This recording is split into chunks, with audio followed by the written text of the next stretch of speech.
बिस्मिल्लाहिर्रहमानिर्रहीम। अस्सलामु अलैकुम। आइए सुनते हैं इमाम हुसैन का वाक़या। आजान, नमाज, कुरान, ये पूरा दीन इमाम हुसैन अलैहिस्सलाम की कुर्बानी की वजह से कायम है, क्योंकि आज से 1400 साल पहले यजीद ने ये ऐलान किया था कि मैं शरीयत मोहम्मदी को नहीं मानता। वो खुलेआम रसूल अल्लाह की दीन की तौहीन करता था। उस वक्त यजीद की हुकूमत आधी दुनिया पे थी। पूरी दुनिया ताकत दौलत की वजह से बस उस अल्लाह के रसूल के नवासे इमाम हुसैन अलैहिस्सलाम तमाम इंसानों के नजदीक अपनी हुज्जत तमाम करते हैं कि यजीद झूठा है, मेरा नाना अल्लाह का रसूल है। जैसे ही इस बात का इल्म यजीद को होता है तो यजीद ये हुक्म नाफिज करता है कि इमाम हुसैन को और उनके बच्चों को कत्ल किया जाए और उनकी बहनों और बेटियों को कैद करके मेरी दरबार तक पहुंचाया जाए, ताकि कयामत तक फिर किसी की हिम्मत ना हो कि मुझसे बगावत करे। बस 10 मुहर्रम के दिन आपके पूरे खानदान को 3 दिन भूखा प्यासा रख के शहीद कर दिया जाता है। जब इमाम हुसैन के तमाम साथी शहीद हो जाते हैं, यहाँ तक के 6 माह का मासूम अली असगर भी तीर खा के सो जाता है, तब आप आखिरी हुज्जत तमाम करने के लिए यजीद की फौज के सामने आते हैं और कहते हैं, ऐ लोगो, मैं वो हुसैन हूँ जिसको अल्लाह के रसूल कंधों पे उठाया करते थे। मैं वो हुसैन हूँ जिनको रसूल खुदा अपनी जबान चुसाया करते थे। जब जब मैं मस्जिद नबवी में आता, हुजूर सल्लल्लाहु अलैहि वसल्लम मिंबर पे मुझे अपनी गोद में ले लेते थे और दुनिया को बताते थे कि ये हुसैन जन्नत के जवानों का सरदार है। ऐ लोगो, मैं तुम सबको पहचानता हूँ। तुम में से बहुत से लोग ऐसे हैं जिन्होंने ये मंजर खुद अपनी आँखों से देखा। क्यों मुझे कत्ल करना चाहते हो? मैंने क्या बिगाड़ा है? मैं तो सिर्फ अल्लाह के रसूल के नबूवत की गवाही दे रहा हूँ। यजीद के सिपाही कहते हैं कि यजीद, तेरे बाप अली से नफरत करता है और हम यहाँ सब तुझसे तेरे बाप की दुश्मनी में लड़ने आए हैं, और हमें मालूम है जितना हम आले रसूल को तड़पाएंगे यजीद उतना ही बड़ा हमें इनाम देगा।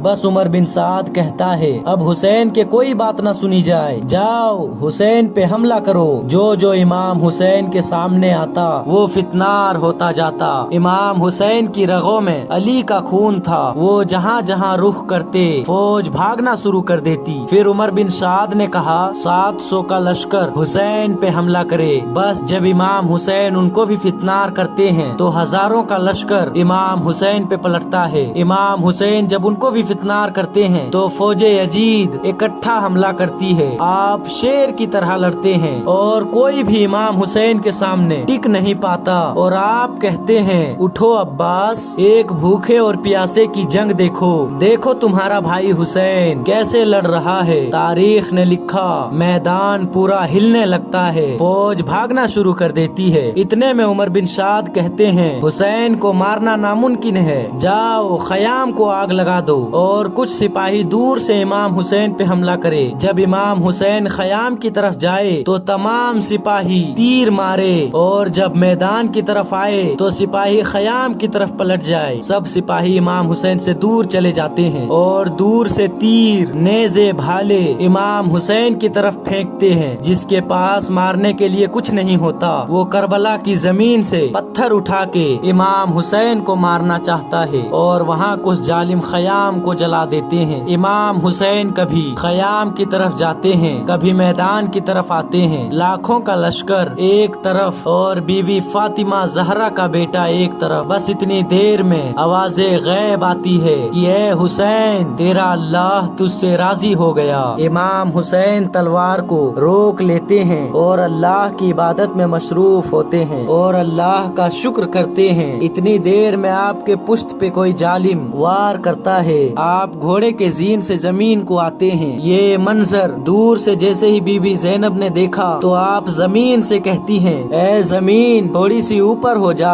ताकि मैं अपने भाई को देख सकूं। मेरा भाई घोड़े से गिर गया है। बस बीबी ज़ैनब जैसे ही देखे कि इमाम हुसैन सजदे में है और शिम्र इमाम हुसैन के सर को काट रहा है, बस आपका सर मुबारक जैसे ही नोके सिना पे बुलंद होता है, कुरान की तिलावत करता है। सारे यजीद के सिपाही खुश होना शुरू हो जाते हैं। ये काम तमाम हुआ, अब ہمیں یزید انعام دے گا۔ اور پھر ساری فوج ایک ساتھ ہو کے خیام پہ حملہ کرتی ہے، خیام کے اندر آ جاتی ہے، بیویوں کے سامان کو لوٹا جاتا ہے، بیویوں کے سروں سے چادروں کو کھینچا جاتا ہے، بی بی سکینہ کے کانوں سے بالیوں کو نوچا جاتا ہے۔ بس بیبیاں بے وارث و مددگار زمین کربلا پہ بیٹھی ہے اور مقتل میں تمام لاشیں بکھری ہوئی ہے۔ پھر اتنی دیر میں عمر بن شاد فوج کو یہ پیغام سناتا ہے کہ یزید کا یہ حکم ہے کہ نواسہ رسول کے لاش کو اتنا پامال کرو کہ اس کا جسم سلامت نہ رہے، کیونکہ عرب میں لاش کو پامال کرنا سب سے بڑی توہین سمجھا جاتا تھا۔ جیسے ہی یہ بات ہوئی، مختلف قبائل یہ کہنے لگے کہ قاسم کی ماں تو ہمارے قبیلے سے ہے، ہم جناب قاسم کی لاش پامال ہونے نہیں دیں گے۔ کوئی کہتا ہے اکبر کی ماں تو ہمارے قبیلے سے ہے، کوئی کہتا ہے جناب عباس کی ماں ہمارے قبیلے سے ہے، کوئی کہتا ہے اصغر کی ماں ہمارے قبائل سے ہے۔ بس جناب جون کی لاش ہٹائی گئی، جناب حور کی لاش ہٹائی گئی، حبیب ابن مظاہر کی لاش ہٹائی گئی، کربلا کے تمام شہیدوں کے لاش ہٹائی گئی۔ بس کربلا کی زمین پہ